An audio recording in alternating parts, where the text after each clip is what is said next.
Alright folks, it's been a really long month waiting for Power Ranger comic news. Ever since the ending of Power Rangers, like over a month ago, I've been waiting for more Power Ranger comic previews. Like, I love reading the previews just as much as I love reading the comics, so you get a small glimpse on what's going to happen. Usually I didn't care about the previews, but now I really care about the previews because I'm so invested in this brand new story arc. So, special thanks to Ranger Command Power Hour. I'm reading the previews off their site, thanks to Boom Studios, and we're going to talk about it. So this video will contain spoilers for the first couple of pages of Mighty Morphin issue number 2, because there's going to be a lot to go over with these preview pages. So, here's the main cover. The main cover looks really awesome. Once we get like a textless version of this cover, if I can find one, I definitely want to use it as the thumbnail because I really do like this one with the all-new Green Ranger, who we don't know of at this time. We kind of know, but I can't say anything just yet until it's double confirmed. But you've got the Green Ranger fighting off the Z parties, which I really do like this view. Like, you see the lights in the armor, you see the gold plating around his gloves. Someone pointed this out in my comment section saying, it's really interesting looking at the brand new Dragon Dagger because it's got a curve on it, like the Psycho Dagger, because it's infused with those powers. And I didn't really notice it at first, but seeing it up close, like on the angle he's holding it, you can't see me, I'm mimicking the angle he's holding it at, but seeing the curve like up close and like sleek detail for this cover, yeah, you do notice it. But everything with this new Green Ranger outfit has a bit of a curve going to it as it's infused with the Psycho Ranger powers. Then you have the Legacy cover. Now, the Legacy covers are really cool. They're done by different artists who have worked on Power Rangers and brand new artists. And I think this one is done by Eleonora, if I remember correctly, who worked on the Go-Go issue for the color swap and the Alpha arc, if I believe correctly. I could be totally wrong. I'll correct myself in the comment section if I am wrong. But I really do like this cover.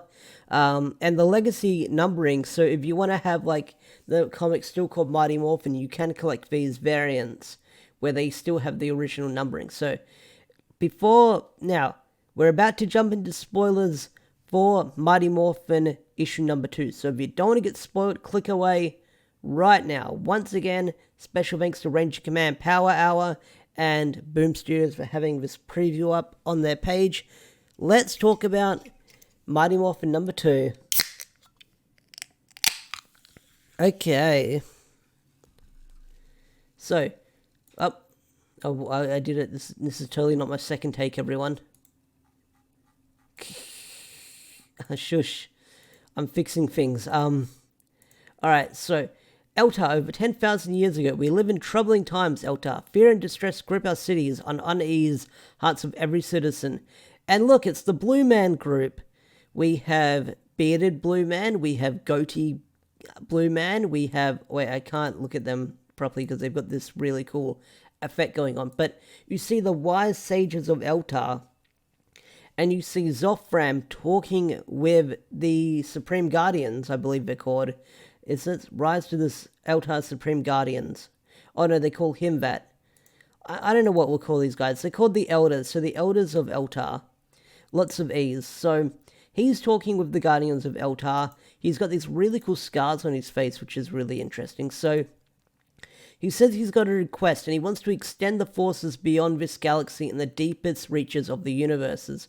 And like the elders say, we warned you of this. You're not the first soldier coming to us with dreams of conquest, which is really interesting. We'll get into that in a bit.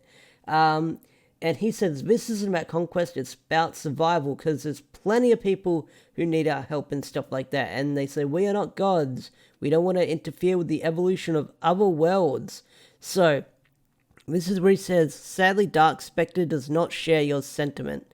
So, whoever this character is, there's a lot of speculation. I made a theory video on this, and I talked about how this character, or one of these characters that we saw on Eltar, might be a guardian of might be Lord Zed. So one of these guardians of Eltar, like Zofran, for example, that we're seeing right now, did he become Lord Zed later down the line? That is the big question. Because Lord Zed didn't like Eltar, he didn't like Dark Spectre, he was a conqueror of worlds, and he sort of lost his face after he touched the Zeo Crystal. So, is this character an Eltarian gone rogue? If he is, I'm interested how Ryan is going to handle this. Like, he could either be an Eltarian, or just someone, or an Eltarian that became an Imperial and became super corrupt. Or is he that character we saw mysteriously talking to Candace, like in the first Mighty Morphin? That is the main question. So, we've got goated, bearded, floating headman, and they're talking about the forces of darkness. He wants to not act upon them without the council's blessing, which, you know, when someone says, I won't act without your blessing, something bad happens, and they go following not their orders. And here's a good view on all these Guardian stages. So we've got we've got the Blue Man group, so we've got Goat Zordon head, we've got chiseled big chin Zordon, we've got bearded Zordon, we've got chiseled chin Zordon. I don't know what I'm calling these guys. They're the Blue Man group. We're calling these people the Blue Man group, that is for sure. So I really like this one, but take a note, caution Supreme Guardian, in facing a monster of this magnitude. Be aware, we do not become monsters ourselves. So, that's interesting. So, we cut back to the command center, which is really interesting because this shows that it takes place right after Mighty Morphin number 1. Which is interesting. It takes place right after Mighty Morphin number 1. Which is really, really interesting that it takes place right after, not Mighty Morphin number 1, Power Rangers number 1. I made that terrible mistake. So this takes place right after Power Rangers number 1. So the reading order for this brand new comic is you go Mighty Morphin number 1, Power Rangers number 1, Mighty Morphin number 2, Power Rangers number 2, and etc., etc. So I think when these come in the collected issue, that's the reading order they're going to go in, because I believe Ranger Liz talked about on Ranger Review Friday that there's a hardcover version of this comic coming out. And I think this was leaked ages ago, like Ranger Liz spotted this many months ago when we found out the original comic book was ending. And we found out there was like something called Mighty Morphin / Power Rangers, and that's what it is. That's what it is, like these comic book series. So they're going to be an interesting collected issue. So we've got Billy fixing Alpha, and Zordon has an interesting bit of dialogue. Is it on this page or is it on this page? But Kimberly's questioning why they would why would they take Lord Draken out of the prison cell, and Zordon's view is very twisted, saying, against my specific orders, the Omega Rangers broke in, assaulted Alpha, which is not true. That was Lord Draken, and they kidnapped Draken. This isn't a difference of opinion, Kimberly. This is outright defiance, and it will not be tolerated. Zordon laying down the law.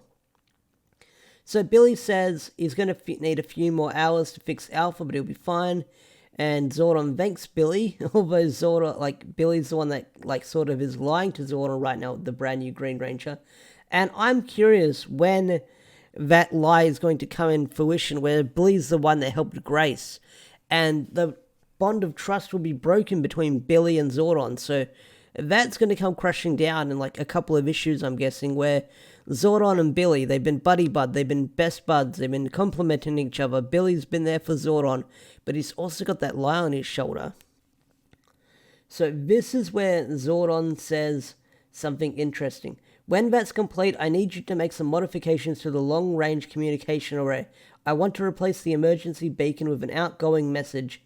And Billy asks, where do you want to send it? Zordon goes, to every planet in every system, to all our allies, no matter how far they may be.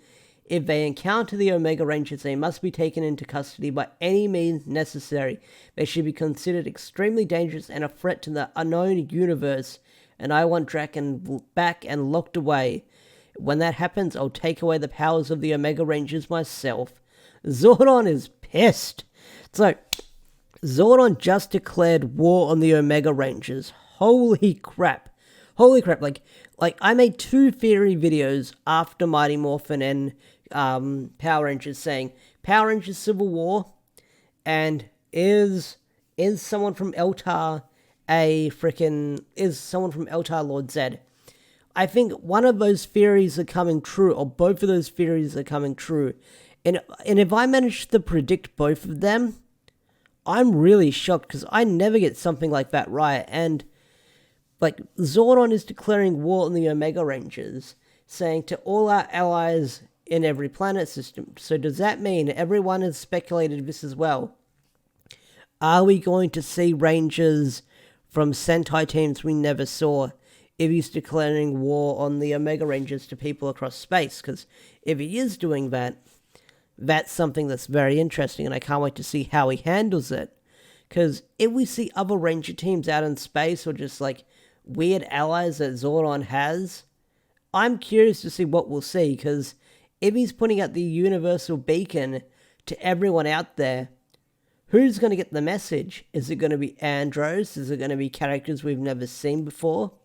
Are we going to get some sort of weird bounty hunter in the Power Rangers universe? I don't know, but I'm wondering if there's going to be a villain that's going to intercept the beacon, like, I don't know, maybe Dark Spectre? Maybe a villain will intersect the beacon, like someone we know, someone we don't know? I guess we'll find out eventually, but hearing that Zordon is declaring war on the Omega Rangers is super interesting. Like, I sort of predicted this, and we're getting some sort of Power Rangers Civil War, but hearing that Zordon is going to take away the powers of the Omega Rangers himself, I can sort of see where the climax of this comic book or this story arc is coming eventually. Like, he'll take away their powers eventually, and then that will probably lead into Jason getting his Zeo Gold powers in a couple of years if they ever retell Zeo or they hint at it. But that's going to be an interesting ending if Zordon will take away their powers, or they'll just hand it over. They'll understand the errors of their way, like, once their mission is over.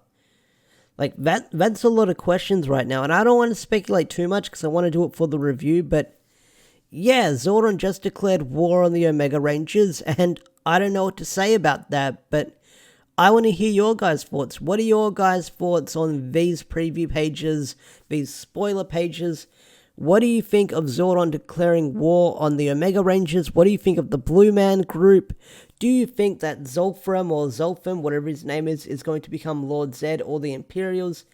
Tell me down below. There's so much to speculate, so much to guess.